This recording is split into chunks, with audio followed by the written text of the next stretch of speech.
Assalamualaikum warahmatullahi wabarakatuh. Baiklah, kita lanjutkan bab 2 reproduksi pada tumbuhan dan hewan.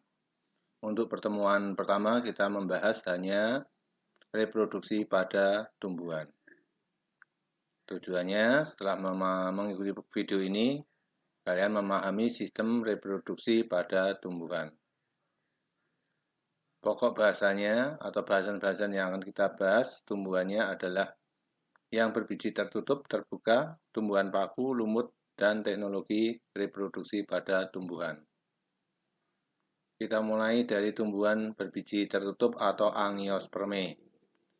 Tumbuhan berbiji tertutup itu adalah tumbuhan yang memiliki biji yang ditutup oleh daging buah. Misalnya seperti mangga, rambutan, itu bijinya ditutupi oleh daging buah. Maka disebut berbiji tertutup atau Angiospermae. Cara perkembangbiakannya bisa secara seksual maupun aseksual. Jadi untuk tumbuhan rata-rata bisa bereproduksi baik secara seksual maupun aseksual. Sekarang kita bahas untuk yang secara aseksual terlebih dahulu. Ada dua macam perkembangbiakan secara aseksual, yaitu secara alami atau tanpa bantuan manusia dan aseksual buatan atau dengan bantuan manusia. Yang alami contohnya adalah dengan rizoma. Rizoma itu adalah batang yang ada di dalam tanah. Kemudian stolon. Stolon ini adalah batang yang menjulur di atas tanah. Jadi bedanya antara rizoma dan stolon adalah rizoma itu adalah batang yang ada di bawah tanah, sedangkan stolon yang di atas tanah. Kemudian umbi lapis, contohnya pada tanaman bawang merah. Kemudian umbi batang, contohnya ada pada tanaman kentang. Jadi tanaman kentang itu merupakan kentangnya itu sebenarnya adalah batang yang bisa menghasilkan umbi yang kita lihat berupa batang dan daunnya. Kemudian kucup adventif daun, itu adalah bagian pinggir daun yang bisa menghasilkan tanaman baru. Contohnya pada tanaman cocor bebek. Berikutnya aseksual buatan, contoh yang pertama adalah cangkok. Kita tentu sudah pernah melihat orang mencangkok tanaman. Jadi pada batangnya dikupas kulitnya, kemudian diisi tanah dan dibungkus dengan plastik atau dengan serabut kelapa. Kalau sudah lengkap akarnya, keluar akarnya, maka dahan itu bisa dipotong kemudian ditanam di tanah sebagai tanaman baru. Yang kedua adalah merunduk. Merunduk ini prinsipnya hampir sama dengan mencangkok. Bedanya kalau merunduk ini batangnya itu rata-rata yang lentur, kemudian dibengkokkan ke tanah, ditimbun dengan tanah, sehingga bagian yang tertimbun itu akan menghasilkan akar. Kalau sudah berakar nanti bisa dipotong cabangnya dan menjadi tanaman baru. Menyambung atau enten.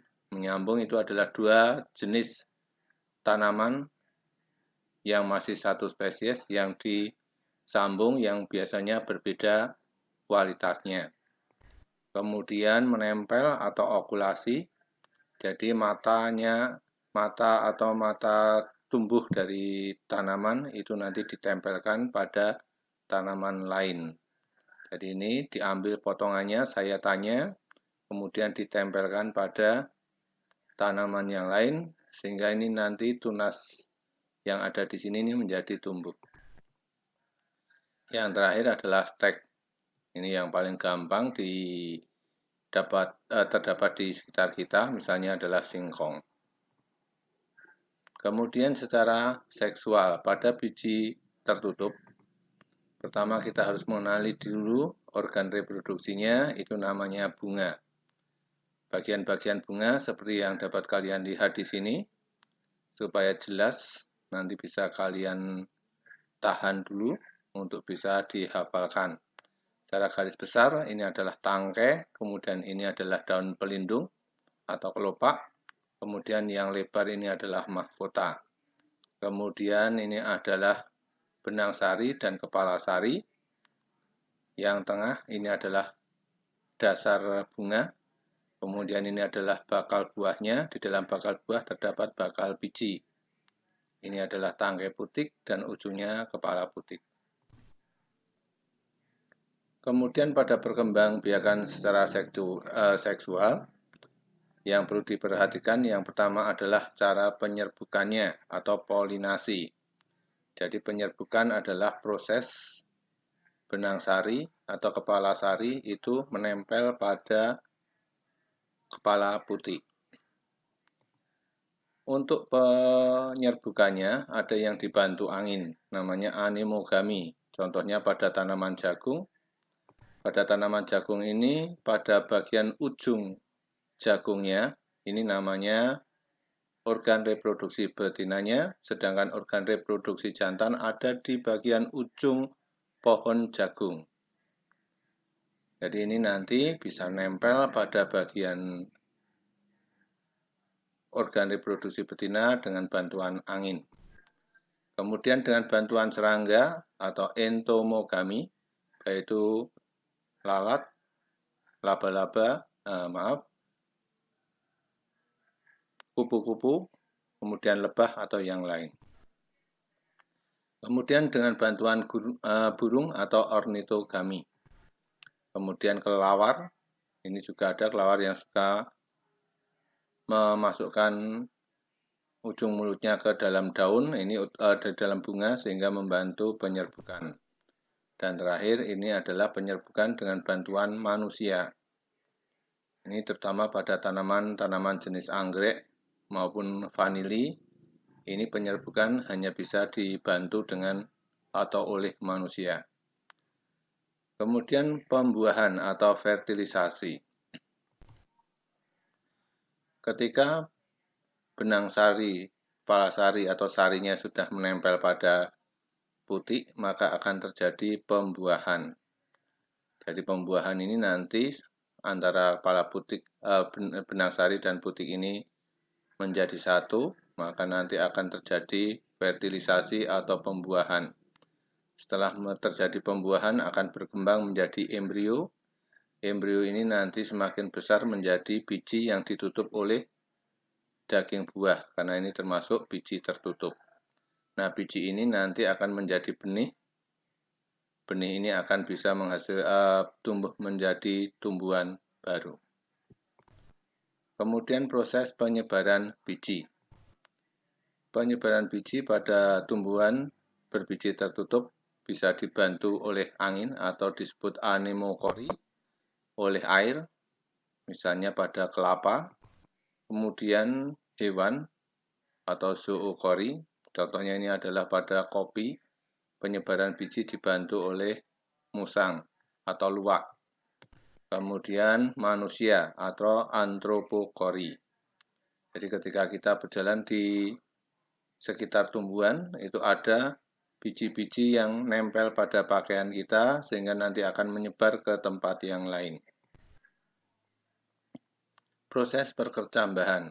Proses perkecambahan itu adalah proses di mana biji itu akan menghasilkan akar, daun, batang, dan seterusnya.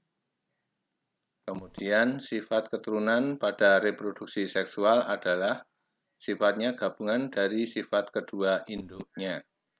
Dan hasil keturunannya itu bervariasi, jadi tidak selalu sama. Siklus hidup tumbuhan angiospermae hampir sama tadi yang sudah saya tampilkan. Jadi pada tumbuhan angiospermae dari bunga ini terdapat organ reproduksi jantan dan betina, masing-masing juga mengalami pembelahan secara meiosis, karena sel kelamin itu pembelahannya adalah meiosis.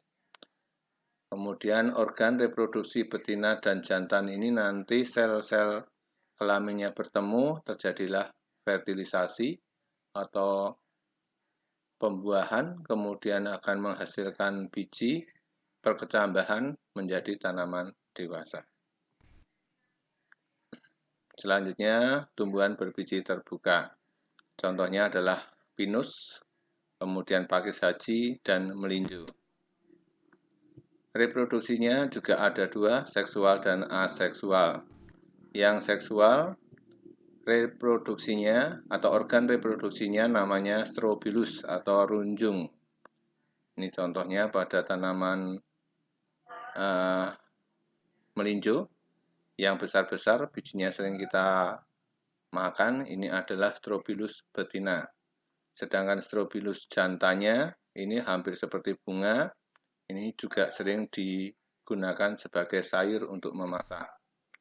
Kemudian pinus dan melinjo, Strobilus jantan dan betinanya itu ada dalam satu pohon. Sedangkan pakis haji ini tidak dalam satu pohon. Penyerbukannya terjadi jika serbuk sari menempel pada liang bakal biji. Tumbuhan berbiji terbuka reproduksi secara aseksual. Pada tumbuhan pakis haji, pertumbuhan secara aseksual itu muncul tunas. Tunas pada tumbuhan pakis disebut bulbil.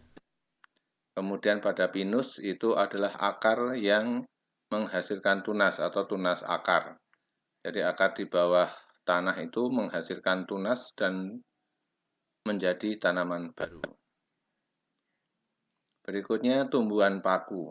Ini adalah contoh tumbuhan paku, paku purbab, paku ekor kuda, paku kawat, maupun paku sejati. Mungkin yang kita sering lihat adalah paku sejati yang banyak tumbuh di pinggir-pinggir sungai. Kemudian ini yang paku sejati, kalau masih muda, daunnya ini menggulung seperti ini. Kemudian di bagian bawah daun itu terdapat bintik-bintik yang disebut dengan kotak spora. Reproduksi seksual pada tumbuhan paku. Berkembang biak menggunakan spora. Jadi kotak spora yang ada di bagian bawah daun ini nanti akan pecah, sporanya akan jatuh dan tumbuh menjadi tanaman.